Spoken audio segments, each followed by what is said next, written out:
Hello everyone, welcome to my channel. तो भैया हम बात करते हैं हम कम्युनिटी के अंदर अपनी नेक डिजीज की, जिसका नाम है ट्यूबरकुलोसिस। तो जो ट्यूबरकुलोसिस हमारी होती है, सबसे पहले हम डेफिनेशन के अंदर इसमें देखेंगे। तो डेफिनेशन में उन्होंने दिया है कि जो ट्यूबरकुलोसिस हमारी होती है वो एक कॉर्निक इन्फेक्शन होता है। कॉर्निक इन्फेक्शन का मतलब बहुत ही लंबे समय तक चलने वाला जो इन्फेक्शन होता है। ये बीमारी जो होती है, इसके कारण क्या होते हैं, इसका जो रीजन होता है वो होता है हमारा ट्यूबरिकल बाकी। तो ट्यूबरिकल बाकी जो होता है वो क्या होता है, माइक्रोबैक्टीरियम ट्यूबरकुलोसिस हम इसको बोलते हैं। तो ये जो होता है ये हमारा रीजन बनता है इस चीज का, बीमारी को फैलाने का। तो इसमें आ जाएगा the disease primary effect lungs and cause pulmonary tuberculosis. तो जो हमारी पल्मोनरी ट्यूबरकुलोसिस होती है, ये हमारा क्या कारण, इसका इफेक्ट किस पे जाता है, सीधा लंग्स के ऊपर जाता है। तो ये बीमारी हमारी लंग्स की यानी कि फेफड़ों की बीमारी होती है, और पल्मोनरी ट्यूबरकुलोसिस इसको बोला जाता है। और इफेक्ट किस किस पे पड़ सकता है इसका, इसका इफेक्ट हमारे इंटेस्टाइन्स के ऊपर भी पड़ सकता है कि भाई इंटेस्टाइन्स जो है वो हमारी इफेक्ट हो जाती है। ठीक है, मैनेज एरिया होता है उस पे भी हमारी जो बोन है, ज्वाइंट है, या फिर हमारे जो लिम्फ हैं, या जितनी भी हमारी ग्रंथियां होती हैं, तो उन सभी पर इसका इफेक्ट पड़ता है। स्किन पर भी पड़ता है, और अदर टिश्यूज बॉडी जो होते हैं उनके ऊपर भी हमारा इसका असर पड़ता है। ठीक है, तो नेक्स्ट इसमें उन्होंने बताया the disease also affect animals such as cattles. This now as the bovine tuberculosis which may sometimes be the communicated to man. Pulmonary tuberculosis, the most important form of the tuberculosis which affect man, will be considered here. तो इन्होंने बताया कि एक तो tuberculosis ऐसी होती है जो कि इंसानों के द्वारा फैलती है, यानी कि इंसानों के से हो जाती है। एनिमल्स वाली भी होती है हमारे ट्यूबरकुलोसिस। तो ये एक ऐसी बीमारी होती है जो इंसानों से फैलती है, जो मवेशियों में बोल देते हैं, बोविन होता है, मवेशियों में फैलती है। ठीक है, तो समटाइम्स ये कम्युनिकेटेड तो होती है, और एक होती है हमारी जो पुल्मोनरी ट्यूबरकुलोसिस होती है वो बहुत ज्यादा इंसानों के अंदर फैलती है। ठीक है, तो मोस्ट इंपोर्टेंट जो हमारी इसके अंदर ट्यूबरकुलोसिस होती है वो इफेक्ट करती है मैन को, विल बी कंसिडर्ड हियर। ठीक है, तो हमारी जो ट्यूबरकुलोसिस होती है, एक होती है जो एनिमल्स में फैलने वाली होती है, और दूसरी होती है जो हमारी इंसानों में यानी कि ह्यूमन्स में फैलने वाली होती है, और जिसका रीजन होता है वो होता है हमारा माइक्रोबैक्टीरियम ट्यूबरकुलोसिस। ठीक है, तो इसमें हम अपना नेक्स्ट देखेंगे। तो वही अब हम इसके अंदर देखेंगे एपिडेमियोलॉजिकल फैक्टर। तो एपिडेमियोलॉजिकल फैक्टर के अंदर हम देखेंगे कि भाई हमारे क्या क्या एजेंट होते हैं जिनके द्वारा हमारी बीमारी फैलती है, और कौन से हमारे सोर्सेज होते हैं। तो इसमें जो होता है, सबसे पहले जो फैक्टर्स के अंदर आता है वो आता है हमारा एजेंट। तो इसमें इन्होंने बताया जो important to man is human strain. तो इसमें सबसे मोस्ट इम्पोर्टेंट जो होता है जो ह्यूमंस के अंदर यानी कि इंसानों के अंदर जो स्ट्रेन होता है हमारा, ये होता है हमारा एम ट्यूबरकुलोसिस। ठीक है, जो responsible for the vast majority of case. तो सबसे ज्यादा हमारे इस चीज के केस फैलाने वाला ये होता है। और दूसरा होता है हमारा बोविन, ये होता है हमारा मवेशियों में। Strain effect cattle and other animals. और ये जो होता है हमारा ट्यूबरकुलोसिस, ये किन में फैलाता है, ये फैलाता है हमारा पशुओं के अंदर। ठीक है, तो ये हमारे एजेंट होते हैं, दोनों इंसानों में फैलाने वाले भी और पशुओं में फैलाने वाले भी। तो नेक्स्ट इसमें हमारा आ जाता है, इसमें आ जाता है हमारा सोर्सेज ऑफ इन्फेक्शन। तो इन्फेक्शन फैलाने वाले हमारे सोर्सेज कौन कौन से होते हैं। तो इसमें ये हमारे दो सोर्सेज बताए गए इन्फेक्शन फैलाने वाले, तो दोनों वही है, एक ह्यूमन्स है, एक बॉविन है, एक मवेशी है यानी कि पशु है, और एक इंसान है। तो ह्यूमन सोर्सेज में इन्होंने बताया है मेन सोर्सेज हमारे इन्फेक्शन के आ जाते हैं। Patient who the sputum of positive for tuberculosis bacilli. तो एक ऐसा पेशेंट जिसके अंदर पॉजिटिव है वो इस बीमारी को लेकर के ट्यूबरकुलोसिस फैक्टर्स के अंदर है। ठीक है, बासिलिस जो बैक्टीरिया है वो पॉजिटिव आता है उसके अंदर, तो वो फैला सकता है। There early diagnose is essential is any in any tuberculosis. तो इसके जो डायग्नोज है वो बहुत ही जल्दी कराना बहुत ही ज्यादा जरूरी होता है। कंट्रोल प्रोग्राम्स, तो इस बीमारी को कंट्रोल करने के लिए जो पेशेंट है उसका डायग्नोज अर्ली यानी कि जल्दी कराना बहुत ज्यादा जरूरी होता है। बोविन सोर्सेज के अंदर हमारा आ जाता है द बोविन सोर्सेज ऑफ। तो जो मवेशियों के अंदर यानी कि एनिमल्स के अंदर हमारे जो सोर्सेज होते हैं, हम उसके बारे में इसमें जानेंगे। ठीक है, तो भाई इसमें हमारा आता है, तो भाई इसके अंदर जो हमारे मवेशी वगैरह होते हैं यानी कि जो एनिमल्स होते हैं उसके अंदर जो ये फैलता है, infection is usually infected milk and milk product. तो भाई जो पशु होते हैं उसमें फैलता है ये हमारा दूध से, यानी कि जो दूध जो होता है या दूध से बने हुए जो प्रोडक्ट होते हैं उनकी वजह से ये इन्फेक्शन हमारा ज्यादा फैलता है। तो नेक्स्ट इसके अंदर आ जाता है हमारा एज। तो एज में क्या हो जाता है, tuberculosis can occur at any age. The disease of prevalence was found to be more in the 15 से जो हमारा 54 ईयर्स एज ग्रुप जो होता है than in the younger age group. तो जो हमारा ट्यूबरकुलोसिस होता है उसकी जो एज होती है वो हमारी इस बीमारी के लिए जो एज पाई जाती है, जो पहले पाई जाती थी, वो 15 से 53 साल की जो एज होती है, एज ग्रुप जो होता है, और जो जवान जो व्यक्ति होते हैं उनके अंदर ज्यादा देखी जाती है। सेक्स में इसमें आ जाता है disease prevalence more in male than in females. तो ये जो बीमारी होती है ये मेल और फीमेल्स दोनों में हो सकती है, ऐसा नहीं कह सकते हैं कि मेल में होती है या फीमेल्स में नहीं होती है। रूरल एंड अर्बन एरियाज के अंदर अगर देखा जाए तो ये ट्यूबरकुलोसिस जो है वो इक्वल फैलती है, शहर में भी और गाँव में भी। ठीक है, फिर हमारा आ जाता है इसके अंदर सोशल फैक्टर। तो सोशल फैक्टर के अंदर tuberculosis is more likely occur of persons who are of mal manage. तो ऐसे पर्सन हमारी सोसाइटी के अंदर जो होते हैं, जो न्यूट्रिशन जिनको अच्छे तरीके से नहीं मिलता है, तो उन लोगों में ज्यादा फैल सकती है। या फिर हमारी जितनी भी ओवर क्राउड हाउसेज होते हैं, यानी कि बहुत ज्यादा शोर शराबे वाले घरों में जो लोग रहते हैं, तो standard of hygiene are poor, और जिनका जो हाइजीनिक जो लेवल है वो बहुत ही कमजोर है, जो साफ सुथरे तरीके से नहीं रहते, ये स्टैंडर्ड लेवल बहुत ही वीक है। तो इस तरीके से हमारी ये जो बीमारी होती है, ये सोशल फैक्टर इसका रहता है। नेक्स्ट इसमें आ जाता है हमारा पीरियड ऑफ इंफेक्टिविटी। ठीक है, तो पीरियड्स ऑफ इंफेक्टिविटी के अंदर आ जाता है ट्यूबरकुलोसिस जो है, ये इन्फेक्शन जो है बहुत लंबे समय तक चल सकता है। Bacilli excreted in the sputum by the human host. तो ये कब फैलता है? इसका इन्फेक्शन जब फैलता है जब किसी पर्सन को ट्यूबरकुलोसिस प्रॉब्लम्स है, बासिल्स उसके अंदर है, और उसका स्पूटम, उसका जो बलगम होता है, जो थूक होता है, उसकी वजह से ये हमारा फैलता है। May be from of the several month to be few years, और ये कुछ मंथ से लेकर और कुछ साल तक ये हमारा चल सकता है। Case is not adequately treated, अगर इलाज नहीं कराया जा सकता है तो महीनों से सालों तक ये हमारी बीमारी चल सकती है। ठीक है, तो नेक्स्ट इसमें हमारी इम्यूनिटी आ जाती है। तो इम्यूनिटी में हमारा आ जाएगा कि man no of the inherent immunity against tuberculosis, it is the acquired as the infections।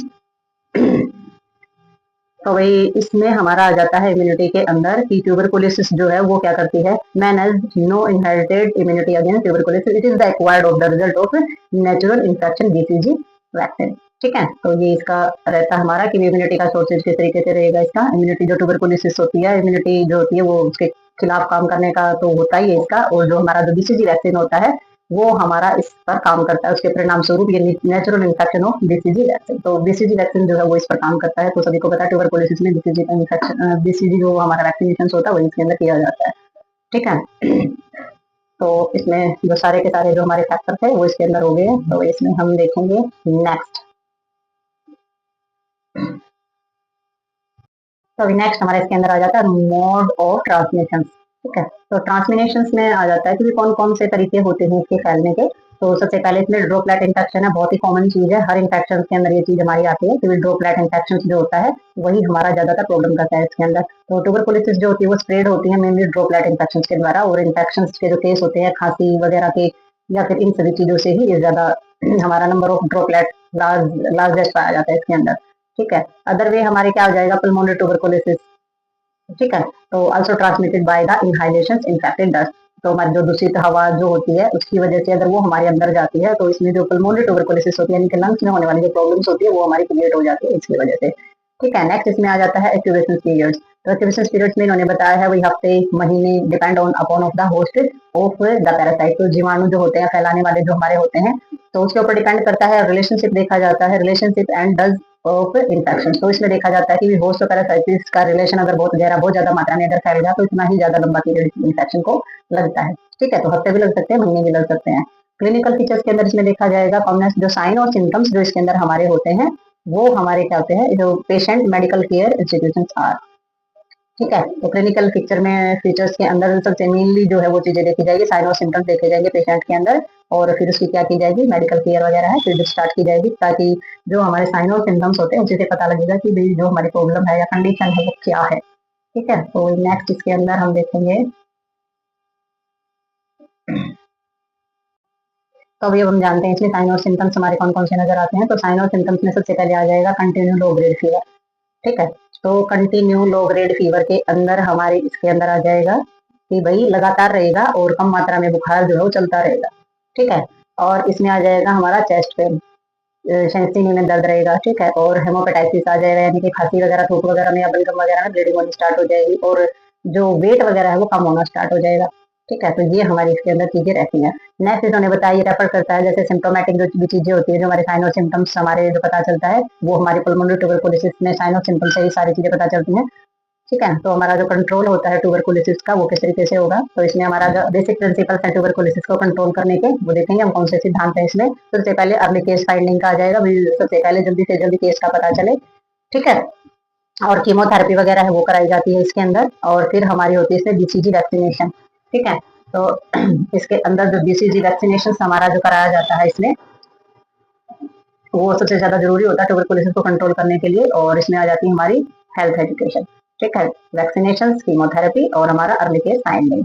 तो ये हमारी सारी की सारी किसके अंदर आ जाएगी, ये आ जाएंगी कि कंट्रोल कैसे करना है ट्यूबरकुलोसिस को, जो पहले जो कदम उठाए जाते हैं उसके बारे में हम देखेंगे। ठीक है, तो वही नेक्स्ट इसमें हमारा आ जाएगा। अब ये हमारा इसमें आ जाता है डायरेक्टली ऑब्जर्व ट्रीटमेंट के शॉर्ट कोर्स डॉट्स। ठीक है, तो इसमें जो हमारा शॉर्ट कोर्स होता है वो हमारा इसके अंदर डॉट्स होता है, यानी कि डायरेक्टली ऑब्जर्व ट्रीटमेंट।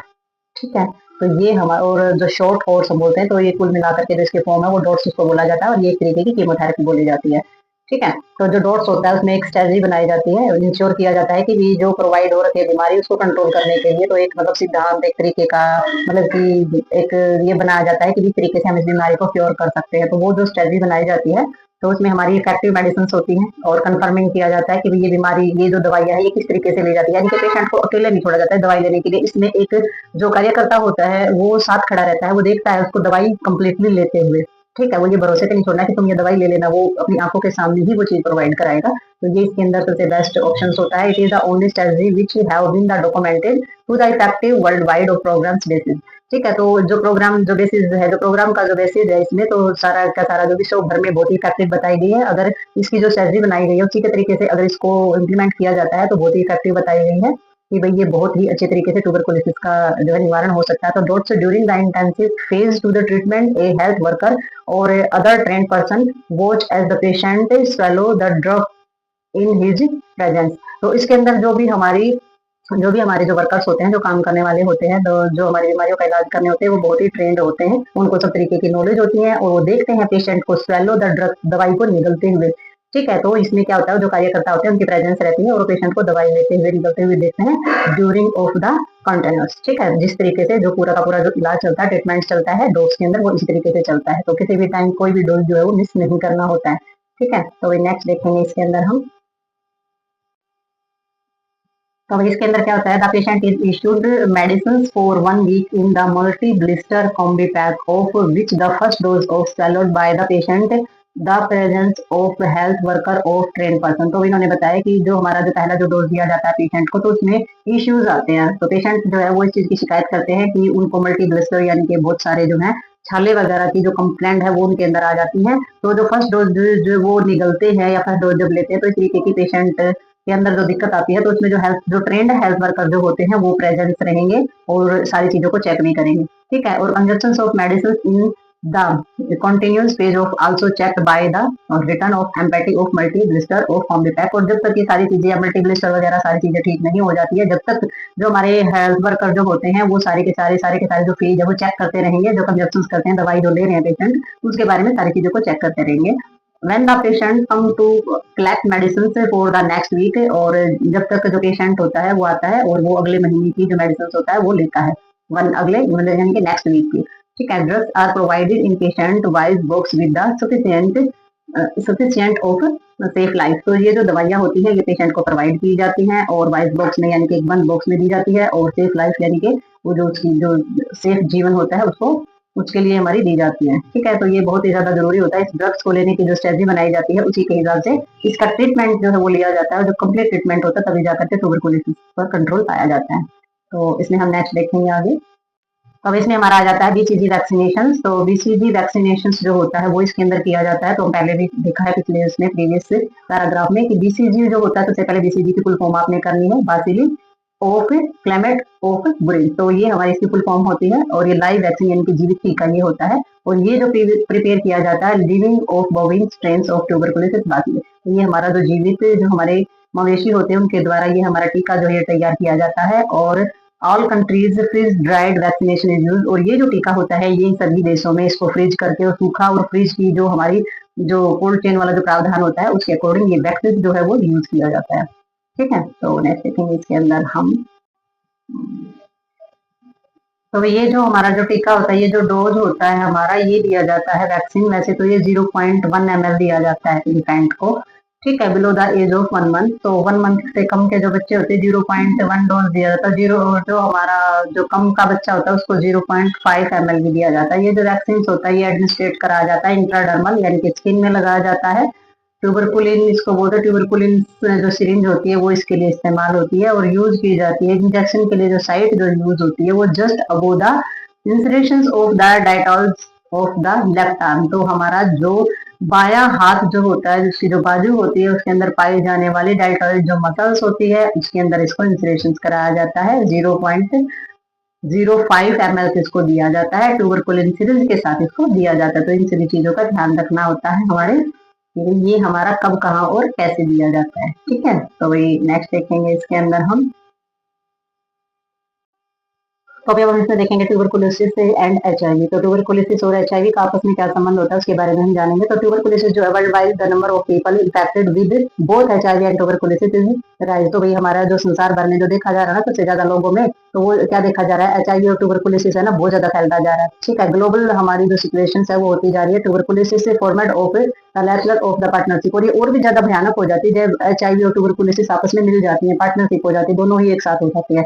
तो एचआईवी वायरस जो है वो डैमेज करता है हमारी बॉडी के जो नेचुरल डिफेंस है, यानी कि हमारी बॉडी के अंदर इम्यूनिटी सिस्टम उसको तोड़ता है, और इम्यूनिटी सिस्टम को ये हमारा हानि पहुंचाता है। और the speed with the tuberculosis programme from of the harmful infection of life threatening condition. तो इसमें क्या हो जाता है कि जब हमारा ट्यूबरकुलोसिस है खाली, तो वो हमारा क्या करता है, वो सिर्फ हार्मलेस इन्फेक्शन होता है, यानी कि इतनी ज्यादा हानि, थोड़ी बहुत हानि पहुंचाता है। लेकिन जब इसके साथ एचआईवी भी मिल जाता है तो वो हमारा कैसा हो जाता है, लाइफ थ्रेटनिंग, यानी कि जानलेवा कंडीशन कर देता है। ठीक है, तो इसमें जो है 10% जो है एक्टिवेशन से हमारा हो जाता है ट्यूबरकुलोसिस इन्फेक्शन का। तो life span in the infected person increase the 10% activation होता है एचआईवी इन्फेक्शन। अगर 10% ट्यूबरकुलोसिस से है तो हमारा, अगर एचआईवी हो जाती है तो 10% और चांसेस बढ़ जाते हैं, जान जाने का खतरा हो जाता है और बीमारी ज्यादा बढ़ने की चांसेस हो जाते हैं। तो ट्यूबरकुलोसिस जो है ऑलरेडी हमारी क्या है, ये हमारी ऑपर्चुनिटिक इन्फेक्शन जो है वो माना जाता है पैराक्वेंटली किल एचआईवी पॉजिटिव पीपल। ठीक है, तो एचआईवी पॉजिटिव पीपल्स जो है उसके अंदर ये सबसे ज्यादा हानिकारक होती है ट्यूबरकुलोसिस और एचआईवी जब एक साथ हो जाते हैं। तो नेक्स्ट देखेंगे इसमें हम। तो हेल्थ एजुकेशन के अंदर हमारा क्या बताया जाता है, हेल्थ एजुकेशन में इसमें बताया जाता है no anti tuberculosis programme can have the lasting effect unless coupled with the health education. तो भाई जो हमारा एंटी ट्यूबरकुलोसिस प्रोग्राम होते हैं ना, तो एजुकेशन के बगैर जो है इसमें सुधार नहीं लाया जा सकता। तो हेल्थ एजुकेशन बहुत ज्यादा जरूरी होती है, और जो हेल्थ एजुकेशन प्रोग्राम्स जो होते हैं वो हमारे डायरेक्ट करते हैं, मोटिवेशन करते हैं पेशेंट को, और under going of the regular treatment and follow up, कि वो रेगुलर बेसिस पे अपना जो ट्रीटमेंट है, जो इलाज उसको अच्छे से फॉलो करें, डिस्पोज करें स्पूटम वगैरह को अच्छे तरीके से, और कोऑपरेट करें सारी चीजों को, और एजेंसी एडमिनिस्ट्रेटिव प्रोग्राम जो होते हैं उन सभी को भी फॉलो करें। ठीक है, नेक्स्ट इसमें आ जाती है हमारी नर्सिंग केयर। तो नर्सिंग केयर के अंदर हमारा जो हॉस्पिटल कंफर्म होता है बेनिफिशियल मोस्ट पेशेंट। तो भी हॉस्पिटल में जाना हर पेशेंट के लिए क्या नहीं होता है, हर पेशेंट के लिए जो है बेनिफिशियल जो है नहीं होता है। क्यों नहीं होता है कि कुछ सिचुएशंस ऐसी होती है, admission to the hospital may be the considered ill patient who need nursing care who development drugs reaction. तो कुछ पेशेंट ऐसे होते हैं जिनको हॉस्पिटल की नीड होती ही नहीं है। ठीक है, वो घर पे ही अपनी दवाइयां लेते हैं और ठीक रहते हैं। कुछ पेशेंट को जरूरत होती है जिनको दवाइयां वगैरह जब लेते हैं तो उसके अंदर क्या हो जाता है, ड्रग्स का रिएक्शन डेवलप हो जाता है, तब उनको दवाइयों की जरूरत पड़ती है। ठीक है, तो रेयर कंडीशन होती है नीड ऑफ द आइसोलेशन। तो आइसोलेट भी नहीं किया जाता है पेशेंट को, रेयरली की जरूरत होती है, बिकॉज जो इन्फेक्शन फैलना होता है, स्प्रेड होना होता है, वो पहले के जो हफ्ते होते हैं, मंथ होता है, उसी के अंदर जो है वो फैल चुका होता है। डायग्नोज के अंदर पता चल जाता है कि पहले के जो होते हैं उसी में फैल सकता है, उसके बाद तो आइसोलेट करने की भी जरूरत नहीं होती है पेशेंट को। तो बैरियर ऑफ नर्सिंग में क्या हो जाता है, बैरियर ऑफ नर्सिंग क्या होते हैं, सबसे पहले डिसइंफेक्शन करना, सारा का सारा मटीरियल जो है वो साफ करना है, स्पेशल डिसइंफेक्शन करना है, जो डीपली जो क्लीनिंग होती है, डीपली हमारा स्टरलाइजेशन होता है वो करना है, प्रोड्यूस करना है टोटली हमारा अननेसेसरी जो चीजें होती है, जैसे कि यूरिन है, स्टूल है, वूंड्स है, जो डिस्चार्ज वगैरह है, वो सारी की सारी चीजें। ठीक है, तो ये सारी की सारी चीजें हमारे इसके अंदर हटाई जाती हैं। तो ये हमारी आ जाती है नर्सिंग केयर के अंदर। ठीक है, तो इसमें हमारा जो नेक्स्ट है वो आ जाता है